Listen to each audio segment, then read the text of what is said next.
Madali pa lang napapansin na nila mga gawi kong parang hindi pambabae kasi bis na Chinese garter, laruan ko ay text sa cholens. Tapos jamming ko lagi noon mga sigang lalaki sa amin.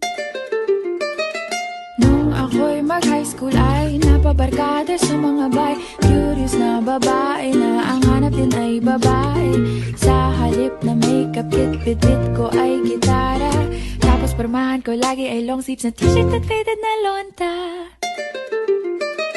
Pero nung makilala kita, nagbagong bigla ang aking timpla. Natutuwa ko na magpariban at mag-ahit ng kilay at least once a month. Hindi ko alam kung anong meron ka na sa akin ay nagpalambot ng bigla. Sinong mag-aakalang lalaki pala ang bibihag sa tulad kong tigreng gala.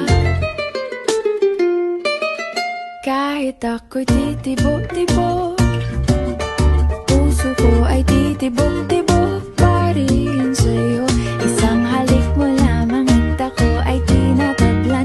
At ang aking pagkababae ay nabubuhayan na para bang bulaklak na namumukadkad. Dahil alaga mo sa dilig at katamtamang sikat ng araw-araw mong pag-ibig sa aking buhay nagpapasarap.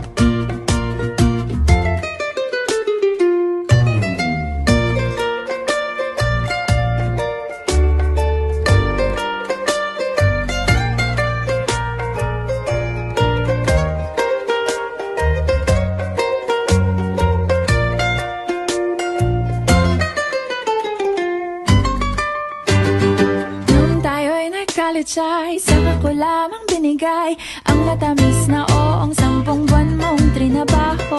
Sa halip na tsokolate at tipikal na mga diskarte, nabihag mo ko sa mga tula at sa mga kata mong pabebe.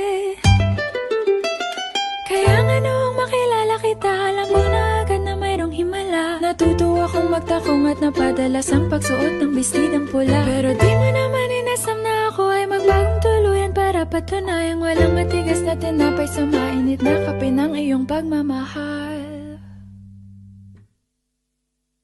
Kahit ako'y titibo-tibo, puso ko ay titibok-tibok pa rin sa'yo.